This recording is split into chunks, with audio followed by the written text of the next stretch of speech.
Marcus Chen wiped sweat from his brow as he stirred the massive cauldron of nutrient paste. The kitchen aboard the draconian royal flagship was a marvel of alien engineering, with surfaces that shifted temperature at will and cooking implements that responded to thought rather than touch. Yet for all its advanced technology, it had been producing the same flavorless slop for centuries. The three dragon princes lounged in their crystalline thrones, their scales shimmering with boredom as they picked at their meals. Prince Xirax, the eldest, was known throughout the galaxy for his tactical brilliance. His emerald scales caught the light as he pushed away another bowl of the gray paste with disgust. Prince Corvain, the middle brother, possessed strength that could shatter planets, his silver scales rippling with barely contained power. The youngest, Prince Thane, had psychic abilities so strong he could read minds across star systems, his golden scales pulsing with mental energy. Marcus had been captured during humanity's first contact with the Draconian Empire 6 months ago. His transport ship had been carrying supplies to a struggling colony when the massive dragon fleet intercepted them. While his fellow humans were processed for various forms of servitude, Marcus found himself assigned to the royal kitchen due to a simple mistranslation. The dragons had assumed that since humans consumed such a wide variety of foods, they must naturally be excellent cooks. The reality was far different. Marcus had been a cargo loader, not a chef. His cooking experience extended to instant noodles and reheated pizza. But the alternative to accepting this role had been the labor camps, so he had nodded enthusiastically when the position was offered. For months, he had struggled with the alien cooking systems, producing meals that were technically edible but utterly without soul. The dragon princes tolerated his efforts because they had low expectations for any servant, especially a human. Dragons, after all, were the apex species of the galaxy. They conquered worlds with ease, their technology was unmatched, and their physical capabilities were legendary. Humans were just another conquered race, notable only for their unusual adaptability and stubborn refusal to accept defeat gracefully. But today was different. Today, Marcus was desperate enough to try something radical. He had been watching the princes for weeks, studying their reactions, their preferences, their moods. Prince Xirax always ate quickly, efficiently, treating meals as fuel for his strategic mind. Prince Corvain barely noticed what he consumed, his attention always on training or combat simulations. Prince Thane picked at his food while reading the thoughts of distant subordinates, never fully present during meals. They were powerful beyond human comprehension, but they had never experienced the simple pleasure of a meal prepared with care and attention. Dragons had conquered the galaxy through strength and technology, but they had lost something essentially important in their culture of dominance. Marcus began to work differently. Instead of following the standard nutritional formulas, he started to experiment. He discovered that the kitchen's matter synthesizers could produce ingredients that resembled earth spices if he programmed them correctly. The alien vegetables could be enhanced with techniques he half remembered from cooking shows he had watched during his off hours on the cargo ship. As he worked, he thought about his grandmother's kitchen back on Earth. She had been an immigrant from old China, and she had taught him that food was not just about nutrition. It was about memory, comfort, connection. It was about taking care of others and showing them they mattered. The princes noticed the change immediately when the meals arrived. Prince Xirax paused mid-bite. His strategic mind suddenly focused entirely on the flavors crossing his tongue. Prince Corvain actually looked down at his plate instead of staring at his training displays. Prince Thane's psychic abilities flickered as he became fully present in the moment. For the first time in months, the royal dining hall was silent, except for the sounds of actual eating. Marcus watched nervously from the kitchen doorway as the three most powerful beings in the galaxy discovered what it meant to enjoy food. When Prince Zyrax finally spoke, his voice carried a note of confusion that had never been heard from him before. "Human servant," he called. "What have you done to our meal?" Marcus stepped forward, expecting punishment for deviating from protocol. Instead, he found 3 pairs of ancient dragon eyes studying him with newfound interest. These were beings who had lived for thousands of years, who had seen the rise and fall of entire civilizations, and they were looking at him as if he had shown them something completely new. "I just tried to make it taste better, Your Highnesses," Marcus replied honestly. "Food should be more than just nutrients. It should be an experience." Prince Corvain leaned forward in his throne. "We have conquered 1,000 worlds, human. We have tasted the finest delicacies from across the galaxy. Yet nothing has ever tasted like this. How is this possible?" Marcus realized he was standing at a crossroads. He could continue to play the role of a simple servant, keeping his head down and hoping to survive until he could escape or be rescued. Or he could speak the truth and risk everything on the chance that these alien princes might understand something about humanity they had never considered before. "Because you've been eating conquered food, Your Highnesses," he said quietly. "Food taken by force from defeated peoples. But this meal was made by someone who chose to cook for you. There's a difference between taking and receiving."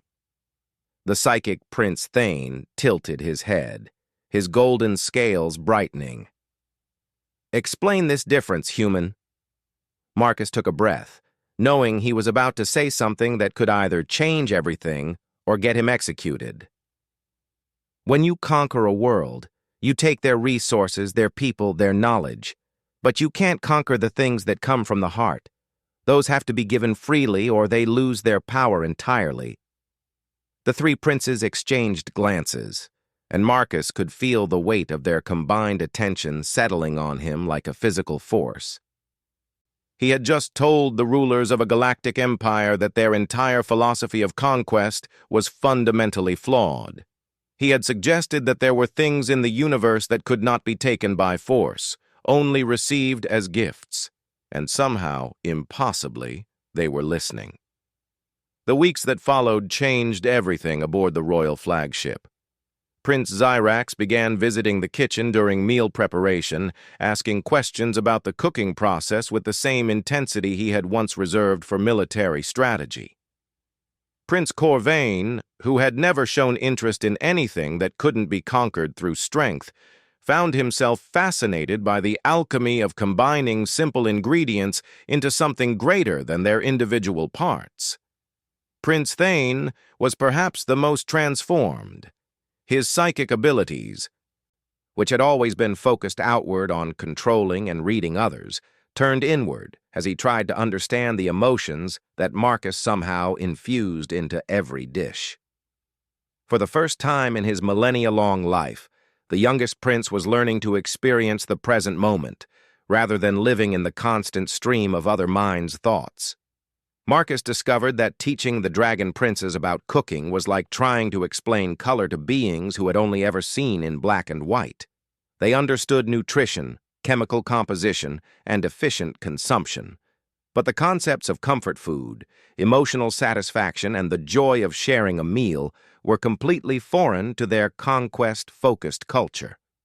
"Your people," Prince Zyrax said one day while watching Marcus prepare what humans would call a simple stew.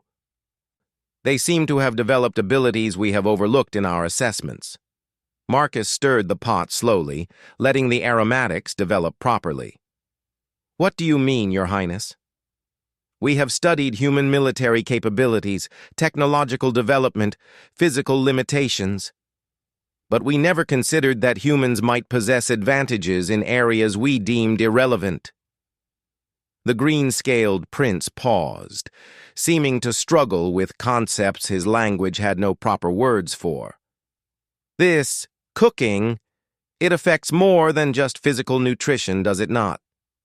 Food is one of the first ways humans show care for each other," Marcus explained. "A mother cooking for her children, friends sharing a meal together, even strangers offering hospitality to travelers. It's how we build connections, create community, show love." Prince Corvain, who had been listening from the doorway, stepped into the kitchen. Love, he repeated, testing the word. This is the emotion that makes humans fight harder when their companions are threatened? Among other things, yes. And you create this emotion through food preparation? Marcus considered how to explain something so fundamental to human experience that he had never really thought about it before. Not create it exactly, but food can express it, strengthen it, share it.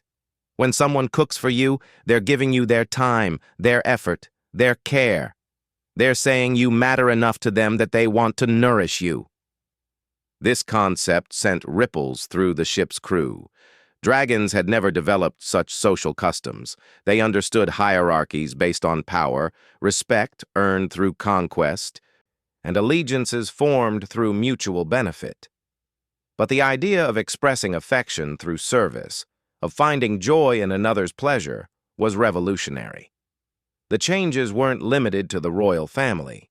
Word spread through the massive ship about the human cook who had somehow made food that satisfied more than just hunger. Curious dragons began requesting permission to observe meal preparations. Some even asked to try their hand at cooking, though their initial attempts were disasters of spectacular proportions. Marcus found himself in the strange position of becoming an unofficial cultural ambassador. The dragon princes peppered him with questions about human society, trying to understand how a species they had dismissed as weak and primitive had developed such sophisticated approaches to community building and emotional expression. "Your military reports were incorrect," Prince Thane observed during one of their conversations. "Humans are not weak. They simply use their strength differently." "How do you mean?" Marcus asked. "A dragon's strength is individual. We are powerful alone, and when we work together, it is because one commands and others obey. But humans seem to generate strength through connection." The golden-scaled prince struggled with the concept. When humans care for each other, they become more than the sum of their individual capabilities. Marcus nodded slowly. "We call it teamwork, community, love. It's not always efficient like your system, but it can accomplish things that pure individual power cannot." Prince Zyrax had been quietly processing this information from a strategic perspective. "This suggests our intelligence about human resistance movements has been fundamentally flawed. We assumed their persistence was based on primitive, stubborn instinct. But if their communities generate actual tactical advantages through emotional bonds, maybe that's why you've never fully conquered Earth," Marcus said carefully. "Every human settlement you defeat just makes the others fight harder. Every family you separate creates more motivation for resistance. You're not just fighting human technology or human tactics. You're fighting human connection." The implications of this realization were staggering. The Draconian Empire had built its galactic dominance on the assumption that superior individual power could overcome any opposition. They had never encountered a species whose strength grew through cooperation and mutual care rather than dominance hierarchies.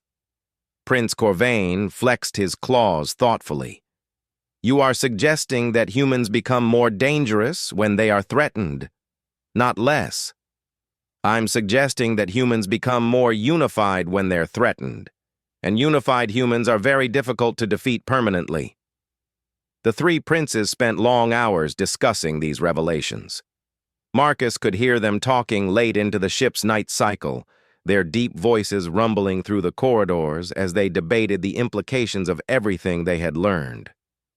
But the most dramatic change came when Marcus made a simple suggestion that horrified the entire ship's crew. The dragon princes had been eating alone in their royal dining hall, as was proper for beings of their station. Marcus suggested they might enjoy sharing meals together, family style, the way humans often did. The idea was scandalous. Dragons ate according to strict hierarchy. The fact that the three princes were brothers didn't change the protocol. Zyrax, as eldest, should eat first and alone. Corvain should eat second, in a separate location. Thane should eat last and in solitude. But the princes were intrigued by the concept of a shared meal. Against all tradition and to the shock of their retainers, they agreed to try eating together. That first family dinner was awkward beyond description. Three of the most powerful beings in the galaxy sat around a table, trying to figure out how to share conversation along with their food. They had lived together for millennia, but had never actually talked to each other during meals. Marcus served them a dish he had been perfecting, something that combined flavors from Earth with ingredients available on the ship.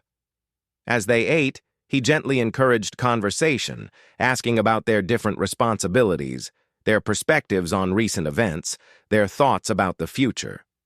Slowly, tentatively, the three dragon princes began to talk to each other not as superior and subordinates, not as strategic allies, but as family.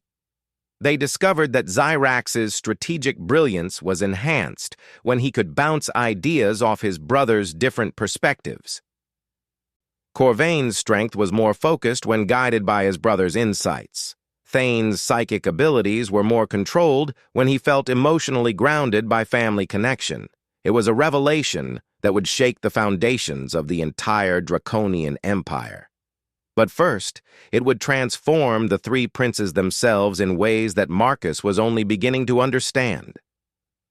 The transformation of the dragon princes accelerated beyond anything Marcus could have imagined. Within 2 months of that first shared family meal, the three brothers had become an unstoppable force of innovation and reform within their own empire. Their individual strengths, when combined with genuine emotional connection and trust, created a synergy that astonished even their most experienced advisors. Prince Zyrax's strategic planning became exponentially more effective when he incorporated his brother's perspectives. Prince Corvain's legendary strength was now guided by both tactical wisdom and psychic intuition.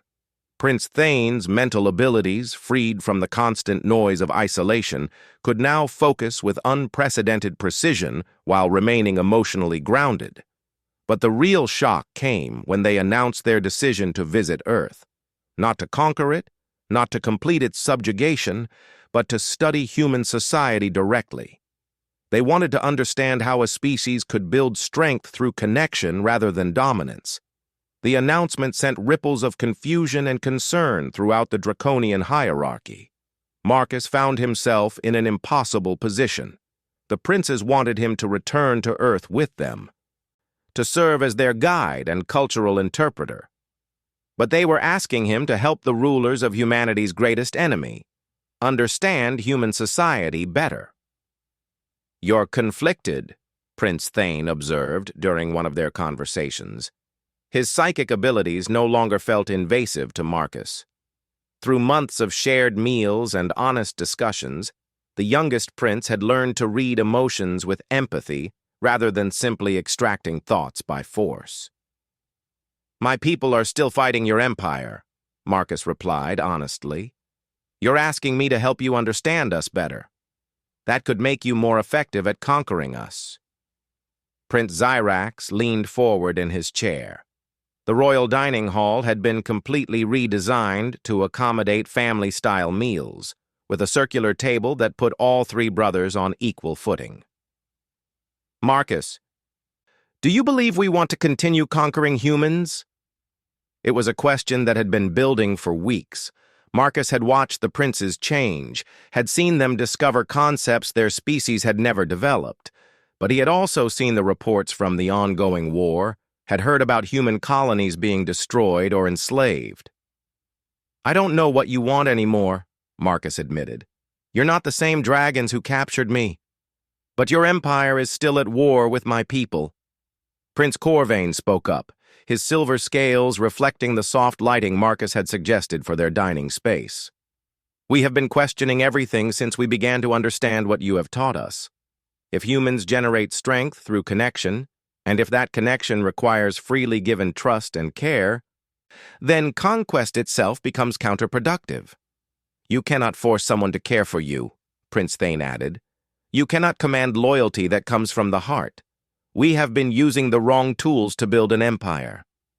Prince Zyrax stood and walked to the large viewing window that showed the stars streaming past as the ship traveled through hyperspace. Marcus, we want to propose something unprecedented in galactic history. We want to negotiate not the surrender of Earth, but the integration of human social concepts into draconian society. Marcus felt his heart skip a beat. What exactly are you proposing? An exchange program, Prince Zyrax continued. Humans who can teach our people about cooperation, emotional intelligence, community building. In return, we share our technology, our knowledge, our resources. Not through conquest, but through partnership. You're talking about ending the war. We're talking about ending the empire as it currently exists, Prince Corvain said. The Draconian Empire has been built on the idea that strength comes from domination, but you have shown us that there are forms of strength we never understood, strength that can only exist through willing cooperation. Prince Thane nodded agreement. Our psychic research has confirmed what we suspected. The happiest, most productive planets in our empire are those where local cultures were preserved and integrated rather than crushed. We had attributed this to coincidence, but now we understand it's because forced compliance generates resistance, while voluntary cooperation generates actual strength. Marcus sat in stunned silence for several minutes. These three beings, who had once been the living symbols of galactic tyranny, were proposing to revolutionize their entire civilization based on lessons learned from sharing meals together. The other dragons won't accept this easily, Marcus finally said. No, Prince Zyrax agreed, which is why we need human help. Dragons learn through demonstration, not argument. We need to show them that cooperation generates better results than conquest. We want to start with Earth, Prince Corvain explained. A formal peace treaty, followed by cultural and technological exchange. Humans teaching dragons about community, emotions, cooperation. Dragons teaching humans about advanced technology, energy manipulation, space travel. Prince Thane leaned forward eagerly. Think about it, Marcus. Human innovation and adaptability combined with draconian technology and longevity. Human emotional intelligence merged with dragon strategic thinking. Human cooperation enhanced by dragon individual capabilities. It could be the beginning of something the galaxy has never seen before, Prince Zyrax concluded. A truly multi-species civilization based on mutual benefit rather than domination. Marcus thought about his grandmother's kitchen, about the simple act of cooking with care for others. He thought about humanity fighting desperately against impossible odds, never giving up because they fought for each other rather than just for victory. He thought about these three alien princes who had discovered joy in sharing a meal together. There's something you need to understand first, Marcus said slowly. If you're serious about this, if you really want to build something new, then you can't approach this as dragons trying to acquire human abilities. You have to approach it as individuals willing to become something neither human nor dragon alone could be. The three princes exchanged glances, and Marcus could see them processing this concept. You're saying we would have to change who we are fundamentally, Prince Thane said. I'm saying you already have, Marcus replied. The dragons who captured me would never have shared a meal together. They would never have listened to a human servant's opinions about empire management. They would never have considered that their way of doing things might not be the only way or even the best way. Prince Zyrax smiled. An expression that still looked strange on his draconic features, but had become genuine over the months. Then let us continue changing. Let us become something new together. As their ship prepared to jump toward Earth, Marcus realized that his simple desire to make food that tasted good had somehow initiated the most dramatic transformation in galactic history. Three dragon princes who had ruled through force had learned that some things could only be gained through freely given trust and care. And now they wanted to teach that lesson to both their empire and his people. The human chef, who had been captured as a servant, was about to become an ambassador between worlds, carrying recipes that might just cook up a new form of galactic civilization. He thought his grandmother would have been proud to know that her lessons about food being an expression of care had ended up changing the fate of entire species. The war between dragons and humans was about to become something unprecedented, a cooperation between species based on mutual respect and willing partnership. And it had all started with a simple realization that food tastes better when it's made with love rather than taken by force.